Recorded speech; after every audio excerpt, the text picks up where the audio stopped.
يا صباح الخير يا بنات، كل سنة وانتم طيبين ورمضان كريم عليكم أجمعين يا رب.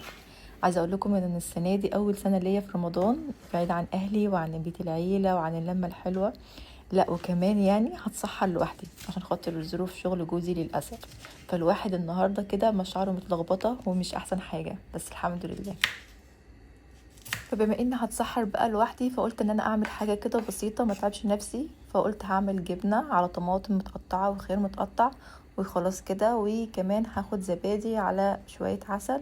لازم دي الزبادي والعسل ده اساسي معايا في رمضان على السحور، ما اعرفش اتسحر من غيره. عندي بقى كده عادة كده في رمضان فضلت معايا لحد ما كبرت، وهي ان انا لازم اشرب مية كتير لحد ما الفجر ما يأذن.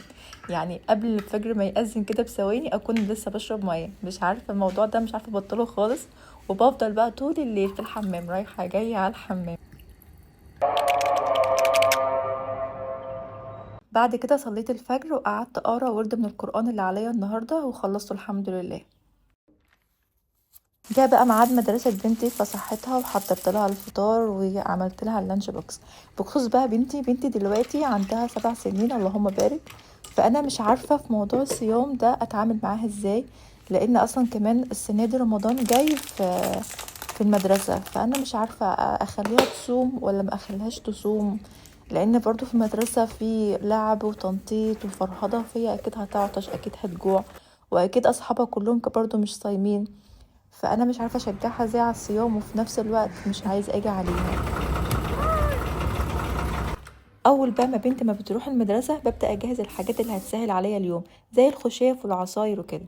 انا هنا كنت بعمل الخشاف، وعاوزه اقول لكم ان انا ما كنتش اعرف خالص ان ممنوع ان انا انقع الزبيب واحطه على الخشاف. يعني لسه عارفه الموضوع ده امبارح من الكومنت، لقيت بنات عامله كومنت عند ناس بينصحوهم ان هم ما ينقعوش الزبيب مع الخشاف وكده عشان حرام وان هو بيعمل حاله سكر والكلام ده. فيعني الحمد لله ان انا عرفت. يعني بالنسبه للعصاير انا جهزت قمر الدين، قطعته قطع صغيره ونقعته في ميه سخنه بحيث ان هو يتنقع بقى براحته لحد ما اقوم من النوم واحطه في التلاجة. وكمان عملت جنبه عصير الفيمتو، وطلعت اللحمه من التلاجة تفك براحتها. رجعت بقى نمت تاني، قمت من النوم على الظهر. قمت صليت الظهر ونضفت البيت كده تنظيفه سريعه. انا اساسا يعني بنضف البيت قبل ما انام بيكون متنضف وجاهز خالص، بحيث ان انا اقوم من النوم ما يبقاش فيه غير توضيب بسيط كده. بعد كده بقى بدأت أجهز للفطار. احنا عندنا كمصريين يعني أول يوم رمضان ده لازم يكون في محشي، يعني أساسي أساسي أول يوم رمضان محشي. بدأت بقى أجهز خلطة المحشي اللي هي رز على بصل على توم على الصلصة، وكمان الورق الأخضر اللي هي الشبت والكزبرة. وبدأت بقى أخلطهم مع بعض كويس. طبعا أنا كنت أصلا حاطة البهارات في الصلصة اللي هي ملح وفلفل والسبع بهارات والكمون والكزبرة. وكمان كنت عاملة لحمة مفرومة. اللحمة المفرومة هحشي بيها الكوسة والفلفل والبصل والبطاطس، وورق العنب هحشي بيه المحشي اللي هو بالرز العادي. هنا انا خلاص خلصت مهمة المحشي وكده جهزته على السوا، بس عايزة اقول لكم ان انا كان مستنيني مهمة اصعب. المطبخ كان يضرب يقلب يا بنات والله العظيم. كان منظره زي ما انتوا شايفين كده. فيلا الحمد لله، مع اني كانت طاقتي خلصت خلاص بس لازم انضف. في اللحظة دي بصراحة أنا بعرف قيمة غسالة الأطباق. يعني بصراحة غسالة الأطباق دي من الحاجات الأساسية اللي هتكون في الليستة اللي لازم أجيبها قريب إن شاء الله.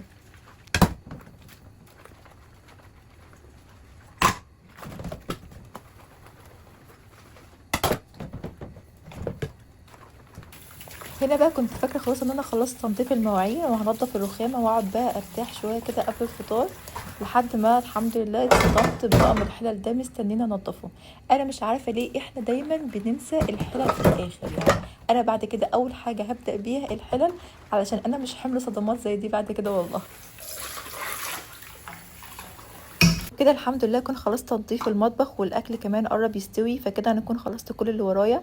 دلوقتي الساعة عندي 5 قبل المغرب، فاضل ساعة وربع على اذان المغرب. ففي الساعة وربع دول هخليهم بقى شوية لنفسي، هروح اخد شاور واعمل سكين كير واريح شوية قبل ما اجهز الفطار. وبس كده يا بنات، فلو عجبكم نوعية الفيديوهات دي قولولي في الكومنت، ومتنسوش تعملوا لايك وسبسكرايب عشان يوصل لكم كل جديد. باي باي.